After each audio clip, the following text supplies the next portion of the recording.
Based on Merriam-Webster, eclecticism is a conceptual approach that does not hold rigidly to a single paradigm or set of assumptions, but instead draws upon multiple theories, styles, and ideas to gain complementary insight into a subject, or applies different theories in particular cases. As we all know, each one of the ideal type of social theories of globalization highlights certain forces that contributes to its growth. They emphasize on technology and intuition building, national interest and interstate competition, capital accumulation and class struggle, identity and knowledge construction, rationalism and cultural imperialism, masculinizing and subordination of women. Globalization is so broad that every perspective or idea is covered and accepted.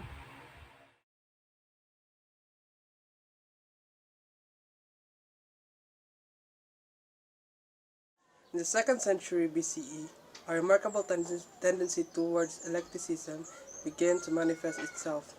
The desire to arrive at the one explanation for all things, which had inspired the older philosophers, became less important.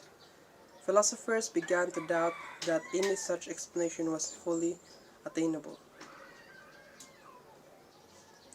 Eclecticism sought to approach absolute truth by selecting doctrines that had the highest possible degree of probability. It was first used in the 1st century BCE to refer to a group of ancient philosophers who had attached themselves to no real system, but selected from existing philosophical beliefs and those doctrines that seemed most reasonable to them.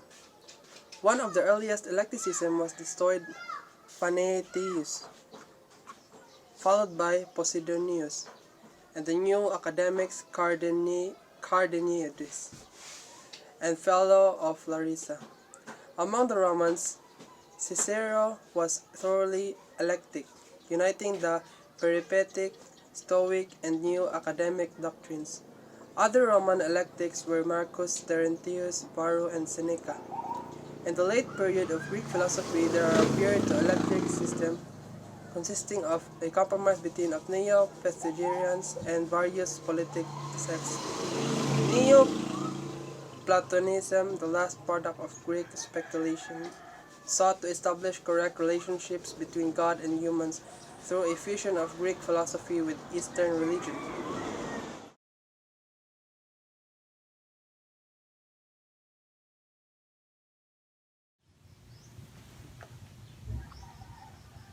During the 19th century, the term eclectic came to be applied particularly to a number of French philosophers who differ considerably from one another, and one of these French philosophers is Victor Cousin.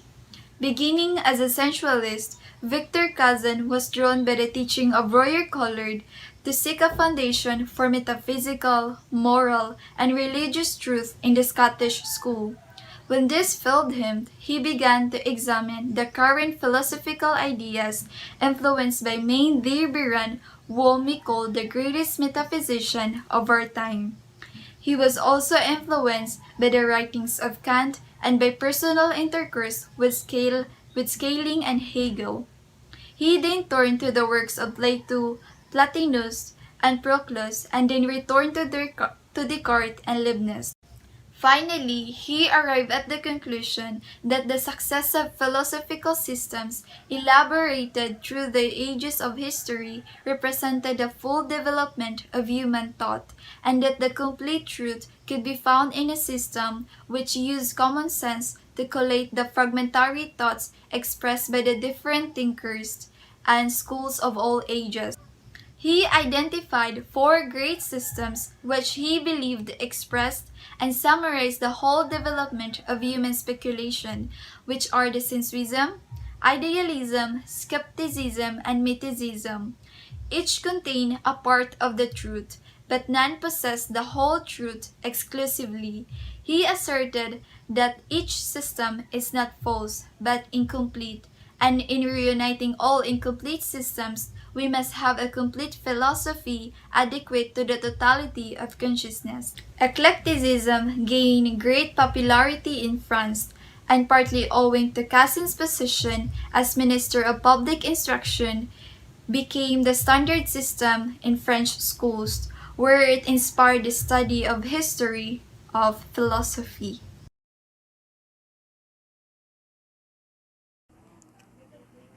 Eclecticism is sometimes regarded with a contempt as being illogical and arbitrary, perhaps because many eclectics have been intellectual dilettantes or skeptics.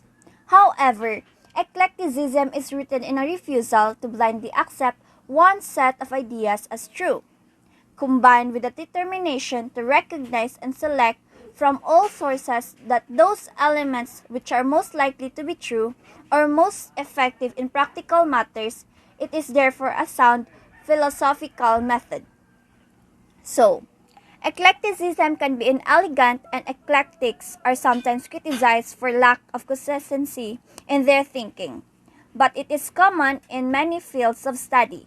For example, most psychologists accept parts of behaviorism but do not attempt to use the theory to explain all aspects of human behavior. A statistician may use frequentist techniques on one occasion and Bayesian ones on another. An example of eclecticism in economism is John Dunning's eclectic theory of international production.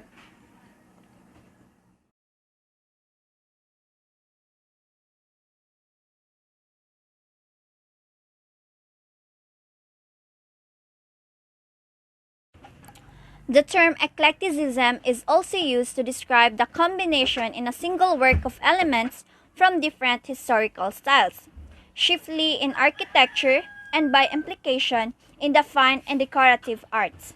Aside from that, we also have other contributions of eclecticism such as martial arts, music, and psychology.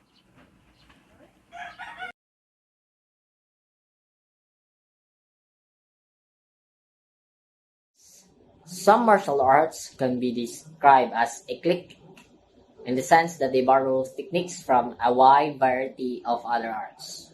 The martial arts system developed by Bruce Lee, called Jet Kune-Do, is classified as an eclectic system. As with other disciplines that incorporate eclecticism, Jet Kune-Do's philosophy does not hold rigidly to a single paradigm or set of assumptions or conclusions, but encourages students to learn what is useful for themselves.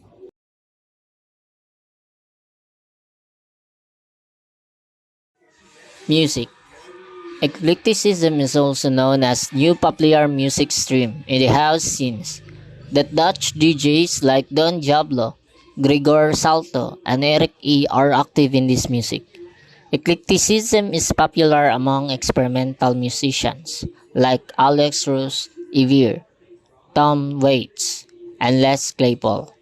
They make their idioms from diverse sources, assimilating and transforming them into themselves.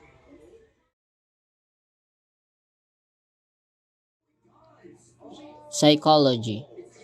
Eclecticism is recognized in approach to psychology that see many factors influencing behavior and the psyche, among those who consider all perspectives when identifying, changing, explaining, and determining behavior. In conclusion, the theory of eclecticism may have favorable and unfavorable outcomes, but this theory changes how a development operates in different ways. It gives potential opportunities to transform a better nation. As globalization has progressed, living conditions have improved significantly in all countries.